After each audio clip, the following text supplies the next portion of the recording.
एक ही दिन में कल दो लोग खेल खेल में अपनी जान गंवा बैठे। एडवेंचर स्पोर्ट्स पैराग्लाइडिंग के वक्त एक हादसा हुआ मनाली में तो दूसरा गुजरात में। पैराग्लाइडिंग भाई मैंने तो सुना है कि ये तो हेवन जैसा एक्सपीरियंस होता है, बट कब ये हेल में बदल जाए किसी को नहीं पता। बट आज हम पता करेंगे ताकि हम एडवेंचर स्पोर्ट्स भी एंजॉय करें और खुद को सेफ भी रखें। आखिर क्यों हो जाते हैं पैराग्लाइडिंग करते वक्त एक्सीडेंट्स? किस वजह से सबसे ज्यादा एक्सीडेंट्स होते हैं? किन बातों का ख्याल रखें ताकि आप पैराग्लाइडिंग करने के सपने को डर की वजह से अधूरा ना छोड़ें? बात करेंगे पैराग्लाइडिंग बिलिंग के पैराग्लाइडिंग ट्रेनर से। मेरे साथ में है इस वक्त जी, मेरा नाम प्रकाश चंद ठाकुर है। मैं बीट बिलिंग पैराग्लाइडिंग एसोसिएशन में एज अ वाइस प्रेसिडेंट। अगर सेफ्टी के साथ करेंगे तो एक्सपीरियंस मेमोरेबल रहता है। जी, अगर एक्सपीरियंस नहीं है तो फिर तब भी मेमोरेबल ही है, बट वो थोड़ा सा डिफरेंट उसका रहता है कि हाँ कुछ एक्सीडेंट वगैरह हो गया, ये हो गया। पैराग्लाइडिंग के वक्त जो एक्सीडेंट्स अगर होते भी हैं तो वो किस वजह से सबसे ज्यादा होते हैं? मैम, एक तो क्राउड की वजह से हो सकता है।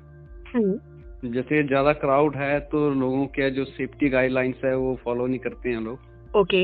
और दूसरा इक्विपमेंट फेलियर की वजह से हो सकता है जी। और थर्ड जो है अनएक्सपीरियंस पायलट, जो जिनका एक्सपीरियंस कम है पायलट्स का, उनकी वजह से। इन केस अगर फोर्थ में ऐसा है कि वेदर अगर खराब है तो वो फ्लाइंग ही नहीं होगी, बट फिर भी कोई रिस्क लेता है तो फिर वो भी पायलट फेलियर ही हुआ मैम। जी बिल्कुल।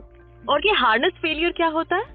मैम, हार्नेस फेलियर ऐसा है अगर बहुत ही ज्यादा इक्विपमेंट आपने यूज कर लिया हुआ है। हर एक इक्विपमेंट की एक लाइफ रहती है। ओके। और उससे ज्यादा वो यूज कर लिया है तभी वो फेलियर हो सकता है। अदरवाइज जो सर्टिफाइड होके जो हार्नेस आती है वो ऐसे फेलियर नहीं होगा। उनके लॉक्स वगैरह पूरे चेकअप करके वो इंस्पेक्शन करके भेजते हैं, क्यूसी पास होके आते हैं। जी जी। अगर वो काफी टाइम से उसकी मेंटेनेंस नहीं हो रही है हार्नेस की, कैरावाइनर्स की या लॉक्स वगैरह की, तो वो फेलियर हो सकता है उधर पे। पैराग्लाइडिंग करते हुए मैम पैराग्लाइडर किट होता है, उस पे हमारा कैनोपी रहता है जो ग्लाइडर बोलते हैं जिसको हम लोग। और उसके बाद में उस पे हार्नेस रहेगा, हेलमेट होगा, रेडियो रहेगा इमरजेंसी कनेक्टिविटी के लिए कि कहीं पे अगर स्ट्रॉन्ग विंड हो गया, कहीं पे दूसरी जगह लैंडिंग किया तो वो आप कर सकते हो, बात करके आप बता सकते हो अपना लोकेशन, और जीपीएस वगैरह हो सकता है। हमारे पास जो किट है पैराग्लाइडर किट, उस पे सेफ्टी मेजर हमारे पास में एक बैकअप पैराशूट रहता है। इसको रेस्क्यू पैराशूट बोलते हैं ma'am, reserve parachute. Okay okay. तो वो केस अगर फेलियर है, जैसे मान लो मेरा ग्लाइडर कैनोपी फेलियर हो गया, ऊपर क्रैश कुछ फट गया या फिर लाइन डैमेज हो गया, टूट गया, तो हम लोग बैकअप पैराशूट को जो है डिप्लॉय करके सेफली लैंड कर सकते हैं। मैम, जब भी कोई पैराग्लाइडिंग के लिए आता है या ऑनलाइन बुकिंग करवाता है, वो वेबसाइट के थ्रू करता है या एजेंट्स के थ्रू करता है, ठीक है जी। जैसे बुकिंग तो हो जाता है, बट बुकिंग में उनको पढ़ना चाहिए पहले कि कौन से पायलट वहाँ पे काम कर रहे हैं, कौन कौन है वहाँ पे, क्या एक्सपीरियंस है, लाइसेंस होल्डर है, इक्विपमेंट का क्या है, वो सब इंक्वायरी प्रॉपरली करके आना चाहिए। और सेकेंडरी, जैसे आप ऑफिस में आते हो तो आप पायलट का लॉग बुक वगैरह चेक कर सकते हो, कब से फ्लाइंग कर रहे हो, कितने घंटे उसने फ्लाइंग किया, कितने फ्लाइट कर लिए, कब से कर रहे हैं। और सेकेंडरी उसका लाइसेंस बना होता है, हमारा जो हिमाचल टूरिज्म से लाइसेंस मिलता है हम लोगों को पैराग्लाइडिंग का। ओके। तो वो चेक कर सकते हैं कि कब रिन्यूअल हुआ है या कब बना हुआ है, पूरा डेट और डिटेल बना रहता है उसमें उसका एक्सपीरियंस भी शो हो जाता है कि ये ईयर में इसका लाइसेंस बना हुआ था। लाइक अभी नया होगा कोई तो उसका भी लास्ट 2019 में बना होगा, तो वो 3 इयर्स का ही वो एक्सपीरियंस है उसको। वो तो पायलट डिटेल्स आप फर्स्टली आप चेक कर सकते हैं। उसके बाद में आप उनका इक्विपमेंट के बारे में पूछ सकते हैं। इक्विपमेंट डाटा उनको रखना चाहिए, जैसे जिस ऑफिस में जा रहे हैं इक्विपमेंट कब का है, क्या इंस्पेक्शन डेट है इसकी, वो सब कुछ आप वहाँ पे जाके देख सकते हैं।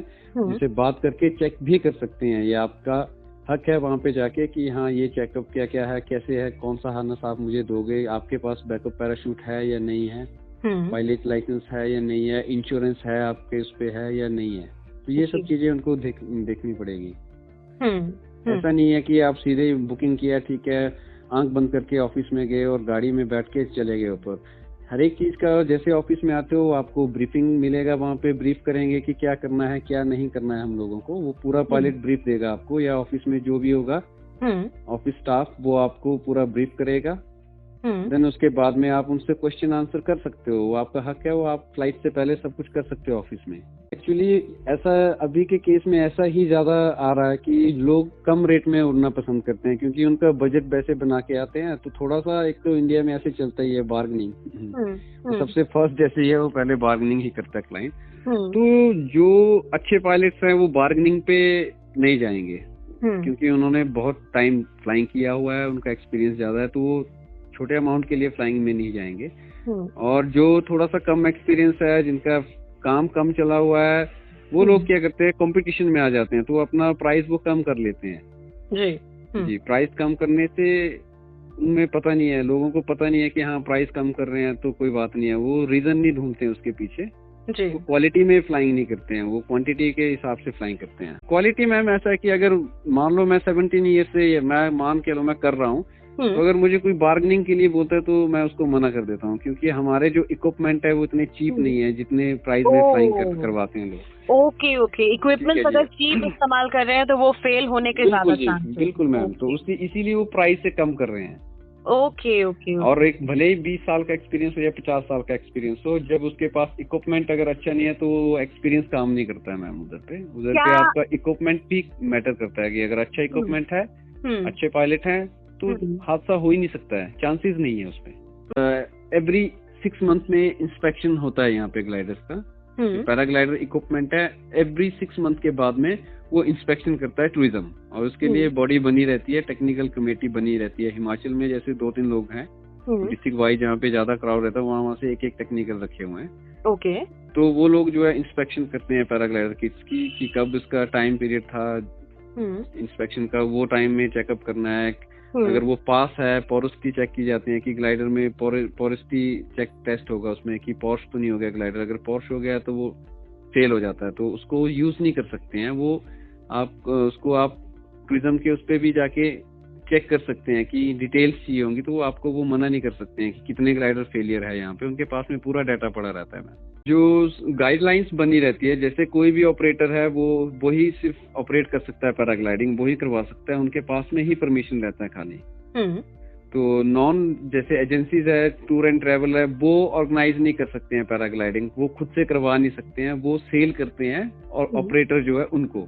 तो मैम मेनली अगर आपको फ्लाइंग करना है तो डायरेक्ट डील करनी पड़ेगी आपको ऑपरेटर के साथ में। ओके, एजेंसीज पे नहीं जाना पड़ेगा आपको। वेबसाइट में तो बहुत से ऐसी वेबसाइट्स है जिन्होंने सिर्फ अपना टूर एंड ट्रेवल्स के ऊपर वो काम कर रहे हैं जी, और थोड़ा सा वो गुमराह भी करते हैं कि हमारे पास अच्छी टीम है, बट वो उनका सेल परचेज का काम है, मैंने लिया इधर से वहाँ पे आपको सेल कर दिया, ठीक है। तो उस वजह से है। ऑपरेटर्स जो है उनके पास में पूरा डाटा रहता है कि हमारे जैसे एसोसिएशन है उनके पास कितने पायलट्स हैं, क्या एक्सपीरियंस है, वो सब कुछ उसके पास में रहेगा। अगर कल को कोई भी घटना घटती है तो वो उसमें रिस्पॉन्सिबल हो जाते हैं। जी, तो वैसे वो रखेंगे भी नहीं, जो पायलट्स वीक पायलट है वो एसोसिएशन में नहीं रखते हैं। अब जैसे एजेंसी के थ्रू करते हैं तो मेरा नया एजेंसी है, नेचुरल सी बात है, मेरा काम नहीं चल रहा तो मैं प्राइस कम करके करूंगा। वो क्वालिटी वाइज नहीं चलते हैं, उनको क्वांटिटी चाहिए होता है। इस वजह से भी काफी हादसे हो रहे हैं। इंटरनेशनल साइट्स या हमारी अपनी नेशनल साइट्स है, साइट्स हर एक डायनामिक्स के ऊपर डिपेंड करता है, हर एक साइट की डायनामिक्स अलग रहती है, व्यू वाइज अलग रहेंगे। ओके, जो स्ट्रक्चर है साइट का वो अलग रहेगा, बट जो इक्विपमेंट है world wise same equipment use होता है मैम। पूरे वर्ल्ड में जो ईएन कंपनी है, जो यूरोपियन नॉर्म्स है, वो सर्टिफाइड करके एक ग्लाइडर रिलीज करते हैं। तो मैम वो सब के लिए बराबर है, इक्विपमेंट में कोई चेंजिंग नहीं है। और स्टैंडर्ड रहता है कि जो सेफ्टी स्टैंडर्ड है वही मेन रहता है कि कहाँ पे पैराग्लाइडिंग हो रही है, वहाँ का सेफ्टी स्टैंडर्ड्स क्या है, एसओपी क्या है, उधर का गाइडलाइंस क्या है, रूल एंड रेगुलेशन क्या है। वहाँ की हर एक साइट के अपने अपने एक लोकल साइट रूल रेगुलेशन रहते हैं, उसके अकॉर्डिंग काम करना पड़ता है। तो वही है कि अगर आपके पास में प्रॉपर एसओपी गाइडलाइंस है तो उसके अकॉर्डिंग काम कर रहे हो तो फिर हादसे होने के चांसेस कम रहते हैं, क्योंकि आप सब जगह निगरानी पे हो। इक्विपमेंट इंस्पेक्शन आपका टाइम से हो रहा है, फेलियर ग्लाइडर्स को बैन कर रहे हैं, जो ड्रग एडिक्टेड पायलट्स है उनको बैन कर रहे हैं जी। तो उससे काफी कम हादसे हो सकते हैं। पहले बीड बिलिंग में भी ऐसा ही था, ये तो इंटरनेशनल साइट है, पूरे वर्ल्ड लेवल में है, वर्ल्ड मैप में आती है जी। तो इधर पे भी कुछ हादसे हुए थे, तो उसी वजह से हुए थे कि होड़ ज्यादा है, क्राउड ज्यादा है, क्राउड पे लोगों को क्या है एसओपी फॉलो नहीं कर रहे हैं, गाइडलाइंस जीरो, सीधा ही उड़ने जा रहे थे। अभी जब थोड़ा केस वेस हुआ तो उसके बाद में फिर सिकनेस आया हुआ है, तो इधर पे अभी हादसे के चांसेस कम है, क्योंकि हर एक जगह इंस्पेक्शन होती है। जैसे टेक ऑफ जा रहे हो, टेक ऑफ जो मेनली फर्स्ट टर्न है टेक ऑफ के लिए, वहाँ पे आपकी इंस्पेक्शन स्टार्ट हो जाती है। कभी भी आपका लाइसेंस चेक कर सकते हैं वहाँ पे। हमारे यहाँ पे टीम बैठी है, टेक्निकल और रेगुलेटरी कमेटी, सेफ्टी कमेटी यहाँ पे है, तो वो लोग चेक कर सकते हैं आपको कभी भी। सरप्राइज चेकिंग भी हो सकती है या आपको परमानेंट भी चेक करके भेज सकते हैं। तो उस पे हम पूरा चेकअप करके भेजते हैं। इंश्योरेंस पूरा उसका देखा जाता है, बॉन्ड जो इंडेमनिटी बॉन्ड रहते हैं वो चेक किए जाते हैं, क्या प्राइसिंग है वो भी चेक की जाती है, और कब से कर रहे हैं, किस ऑपरेटर के साथ में कर रहे हैं, वो सब डिटेल्स हमारे पास में रहती है मैम बीड बिलिंग में। हमारा जो एसोसिएशन है, जितने हम 250 पायलट्स हैं यहाँ पे एसोसिएशन में, तो हम लोग सारा एसओपी गाइडलाइंस के अकॉर्डिंग काम करते हैं। जो हाई कोर्ट ने भेजा हुआ है, हम लोगों को जो गाइडलाइंस आई है, हम उसके अकॉर्डिंग काम कर रहे हैं जी। तो इस पे मैंडेटरी है, जो भी क्लाइंट ऑफिस में आता है वो यहाँ से इंश्योर्ड होके ही जाता है फ्लाइंग के लिए। जैसे वो इंडेमनिटी बॉन्ड साइन करता है, बॉन्ड साइन करने के साथ में ही उसकी इंश्योरेंस वैलिड हो जाती है 24 आवर्स के लिए। हर एक साइट के अपने अपने लॉ एंड रूल्स है, तो हमारे इधर पे ऐसा है, हमारे पास रेस्क्यू टीम अवेलेबल रहती है 24 आवर्स जी, जो कि हमारे इंटरनेशनल इवेंट्स होते हैं उस पे भी वो काम करते हैं, और जो हमारे टेंडम मैनेजमेंट है, टेंडम ऑपरेटर्स है जो है जॉय राइड जो करवाते हैं, उसके लिए भी 24 आवर्स अवेलेबल रहती है मैम जी जी। तो पायलट के लिए, इसके लिए जो पायलट्स है उसको भी हल्का वो बताया जाता है कि आपको कैसे सरवाइव करना है, वो सब ट्रेनिंग रहती है उसकी रेस्क्यू की, और उसके बाद में फर्स्ट एड की भी ट्रेनिंग रहती है मैम। इन केस अगर आपको हल्की फुल्की चोटें आ गई और सरवाइव करने के लिए क्या चाहिए, वो सब चीजें मैम उसको सिखाई जाती है।